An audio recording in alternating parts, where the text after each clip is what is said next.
भागवत गीता के अध्याय 12 में मैं योगी योगेंद्र शर्मा आपका स्वागत करता हूँ। भक्ति में जो डूब गया वह पार उतर गया। जिसने प्रभु को अपना माना उसका जीवन संवर गया। ज्ञान और कर्म का सार यही बताती है गीता महान। प्रेम से जो भगवान को भजे वही बनता है सबसे धनवान। भगवत गीता का 12वां अध्याय अर्थात भक्ति योग कहलाता है। यह अध्याय केवल 20 श्लोकों का है, लेकिन इसे गीता का सबसे मधुर और हृदय को स्पर्श करने वाला अध्याय माना जाता है।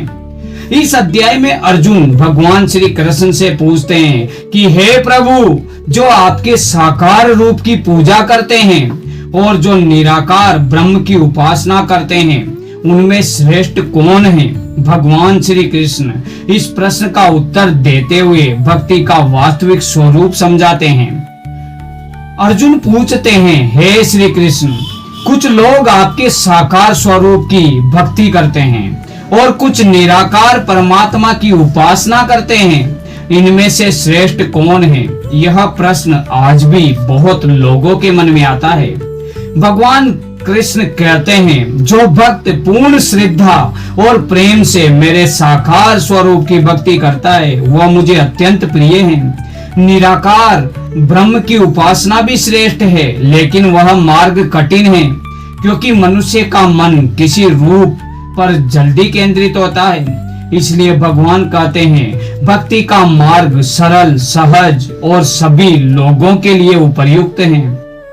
अब ये सच्ची भक्ति क्या है? भक्ति केवल पूजा, आरती या मंदिर जाने का नाम नहीं है। सच्ची भक्ति का सही अर्थ है भगवान पर विश्वास रखना, हर परिस्थिति में उन्हें याद रखना, अपने कर्म भगवान को समर्पित करना, अहंकार को छोड़ना, सब में भगवान को देखना और सब में भगवान और मन को भगवान में लगाना। भगवान कहते हैं, यदि तुम मन को पूरी तरह मुझ में लगा सकते हो तो बहुत अच्छा। यदि ऐसा नहीं कर सकते तो नियमित अभ्यास करो।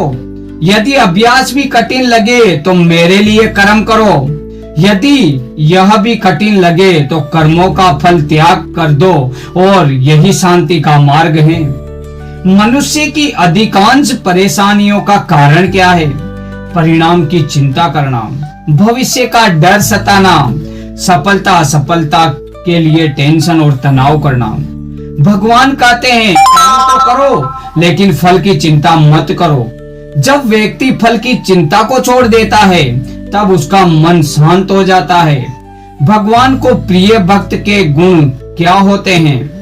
अध्याय 12 का सबसे महत्वपूर्ण भाग यही है कि भगवान बताते हैं कि उन्हें कौन सा भक्त सबसे प्रिय है।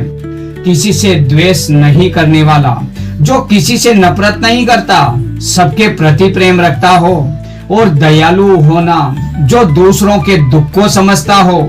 अहंकार रहित होना, जो स्वयं को सबसे बड़ा नहीं समझता हो, और सुख दुख में समान रहना, जो हर परिस्थिति के अनुसार नहीं बदलता हो। और क्षमाशील होना, जो दूसरों की गलतियों को माफ कर देता हो। और संतोषी होना, जो भगवान द्वारा दिए गए जीवन से प्रसन्न रहता है।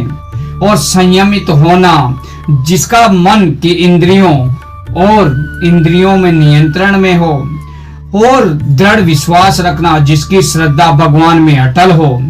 भगवान को प्रिय भक्त की पहचान क्या है? भगवान कहते हैं, वह भक्त मुझे प्रिय है जो किसी को कष्ट नहीं देता, जो स्वयं भी दूसरों से परेशान नहीं होता, और जो भय, क्रोध और ईर्ष्या से मुक्त हैं, जो शुद्ध हैं, जो निष्पक्ष हैं, जो चिंता को नहीं करता है, जो शुभ अशुभ दोनों में समान रहता है। और भक्ति का वास्तविक अर्थ क्या है? भक्ति केवल मंत्र जपना नहीं है दोस्तों। भक्ति है प्रेम, भक्ति है समर्पण, और भक्ति है विश्वास। भक्ति सेवा भी है और भक्ति विनम्रता भी है। भगवान को दिखावे की नहीं, प्रेम की आवश्यकता है। अध्याय 12 की मुख्य शिक्षाएं क्या हमें मिलती है? भक्ति सबसे सरल मार्ग है। ज्ञान और तपस्या कठिन हो सकती है, लेकिन प्रेम से भगवान को पाना सरल है। भगवान प्रेम देखते हैं। भगवान धन, पद या शक्ति को नहीं देखते, वे केवल भक्त का प्रेम देखते हैं।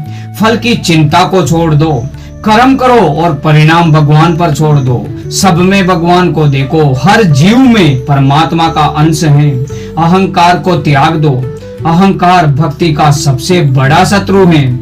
आज के जीवन में अध्याय 12 का महत्व यही है। यदि आप तनाव में हैं, चिंता में हैं, मन अशांत रहता है, जीवन में समस्याएं हैं, तो अध्याय 12 यही सिखाता है कि भगवान पर विश्वास रखो, अपना कर्तव्य करो और फल की चिंता प्रभु पे छोड़ दो। यही सच्ची शांति का मार्ग है।